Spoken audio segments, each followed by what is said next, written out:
ಒತ್ತುವರಿ ತೆರವು ಮೂಲಕ ಎಚ್ಡಿಕೆ ವಿರುದ್ಧ ದ್ವೇಷ ರಾಜಕಾರಣ ಮಾಡಲಾಗ್ತಿದೆ ಎಂಬ ಆರೋಪಕ್ಕೆ ಡಿಸಿಎಂ ಡಿಕೆಶಿ ಟಕ್ಕರ್ ನೀಡಿದ್ದಾರೆ. ದ್ವೇಷ ರಾಜಕಾರಣ ಯಾರು ಮಾಡ್ತಿದ್ದಾರೆ ಅಂತ ಇಡೀ ದೇಶಕ್ಕೆ ಗೊತ್ತಿದೆ. 15ರಿಂದ 20 ವರ್ಷದಿಂದ ನನ್ನ ಮೇಲೆ ಕೇಸ್ ಹಾಕ್ತಿದ್ದಾರೆ. ಕುಮಾರಸ್ವಾಮಿ ಯಾಕೆ ಗಾಬರಿ ಮಾಡ್ಕೋಬೇಕು ಅಂತ ಡಿಕೆಶಿ ಹೇಳಿದ್ರು. ಕುಮಾರಸ್ವಾಮಿ ಡಿಎನ್ಎಯಲ್ಲಿ ದ್ವೇಷ ರಾಜಕಾರಣ ಇದೆ.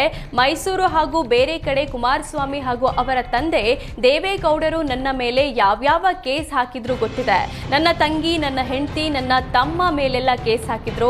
ನಮಗೂ ಬಳ್ಳಾರಿಗೂ ಸಂಬಂಧ ಇಲ್ಲದಿದ್ರು ಅದಿರು ಕಳ್ಳತನ ಆರೋಪ ಹೊರಿಸಿದ್ರು. ಇವೆಲ್ಲ ದ್ವೇಷ ರಾಜಕಾರಣ ಅಲ್ವಾ ಅಂತ ಡಿಕೆಶಿ ಪ್ರಶ್ನಿಸಿದ್ರು. ಅಲ್ಲದೆ ಮರ್ಯಾದೆಯಿಂದ ಇದ್ರೆ ಕುಮಾರಸ್ವಾಮಿಗೂ ಒಳ್ಳೆಯದು, ನಮಗೂ ಕ್ಷೇಮ ಅಂತ ಡಿಕೆಶಿ ಎಚ್ಚರಿಕೆ ಕೊಟ್ಟರು. ಕಾಂಗ್ರೆಸ್ ಸರ್ಕಾರ ಬಂದಾಗಿನಿಂದ ಕುಮಾರಸ್ವಾಮಿ ವಿರುದ್ಧ ದ್ವೇಷ ರಾಜಕಾರಣ ಮಾಡಲಾಗ್ತಿದೆ ಅಂತ ಜೆಡಿಎಸ್ ಎಂಎಲ್ಸಿ ಟಿಎ ಶರವಣ ಆಕ್ರೋಶ ವ್ಯಕ್ತಪಡಿಸಿದ್ದಾರೆ. ಲೋಕಸಭಾ ಚುನಾವಣೆ ನಂತರ ಎಚ್ಡಿಕೆ ವಿರುದ್ಧ ದ್ವೇಷ ರಾಜಕಾರಣ ಜಾಸ್ತಿಯಾಗಿದೆ. ಕುಮಾರಸ್ವಾಮಿ ಕೇಂದ್ರ ಸಚಿವರಾಗಿರೋದನ್ನ ಕಾಂಗ್ರೆಸ್ ನಾಯಕರು ಸಹಿಸಿಕೊಳ್ತಿಲ್ಲ ಅಂತ ಶರವಣ ಕಿಡಿಕಾರಿದ್ರು. 40 ವರ್ಷಗಳ ಹಿಂದೆ ಖರೀದಿಸಿರೋ ಜಮೀನು ಸಂಬಂಧ ಈಗ ಒತ್ತುವರಿ ತೆರವು ಮಾಡ್ತಿದ್ದಾರೆ. ಕುಮಾರಸ್ವಾಮಿ ಹೆಸರಿಗೆ ಕಳಂಕ ತರಲು ಈ ರೀತಿ ಕುತಂತ್ರ ಮಾಡಲಾಗ್ತಿದೆ. ಒತ್ತುವರಿ ಮಾಡುವಂತಿದ್ರೆ ಸಿಎಂ ಆಗಿದ್ದಾಗಲೇ ಕುಮಾರಸ್ವಾಮಿ ಅಕ್ರಮ ಸಕ್ರಮ ಮಾಡಿಕೊಳ್ತಿದ್ರು. ಭೂ ಒತ್ತುವರಿ ತೆರವು ಸಂಬಂಧ ಸುಪ್ರೀಂ ಕೋರ್ಟ್ ಮೆಟ್ಟಿಲೇರುವುದಾಗಿ ಶರವಣ ಹೇಳಿದ್ರು. ನಾಳೆಯಿಂದ ಎಸ್ಎಸ್ಎಲ್ಸಿ ವಾರ್ಷಿಕ ಪರೀಕ್ಷೆ ಆರಂಭವಾಗಲಿದೆ. ನಾಳೆಯಿಂದ ಏಪ್ರಿಲ್ 4ರವರೆಗೆ ವಿವಿಧ ವಿಷಯಗಳ ಪರೀಕ್ಷೆಗಳು ನಡೆಯಲಿವೆ. ಈ ಬಾರಿ ಒಟ್ಟು 8,42,817 ವಿದ್ಯಾರ್ಥಿಗಳು ಪರೀಕ್ಷೆಗೆ ಹೆಸರು ನೋಂದಾಯಿಸಿದ್ದಾರೆ.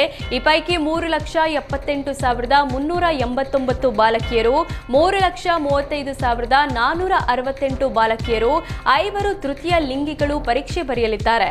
ಒಟ್ಟು 2,818 ಕೇಂದ್ರಗಳಲ್ಲಿ ಪರೀಕ್ಷೆಗಳು ನಡೆಯಲಿದ್ದು, ಪರೀಕ್ಷಾ ಕೇಂದ್ರದ ಸುತ್ತಮುತ್ತ ಬಿಗಿ ಪೊಲೀಸ್ ಬಂದೋಬಸ್ತ್ ಕೈಗೊಳ್ಳಲಾಗಿದೆ.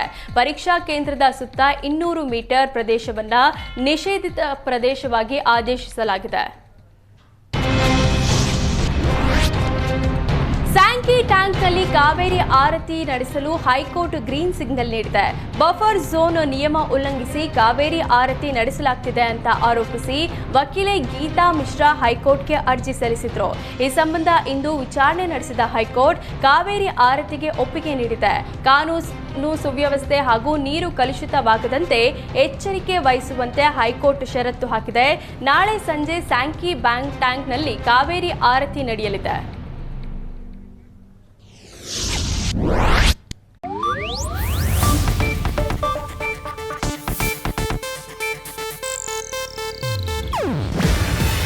ಇದು ಏಷ್ಯಾನೆಟ್ ನ್ಯೂಸ್ ನೆಟ್ವರ್ಕ್ ಪ್ರಸ್ತುತಿ. ನೀವು ನೋಡ್ತಿದ್ದೀರಾ ಏಷ್ಯಾನೆಟ್ ಸುವರ್ಣ ನ್ಯೂಸ್.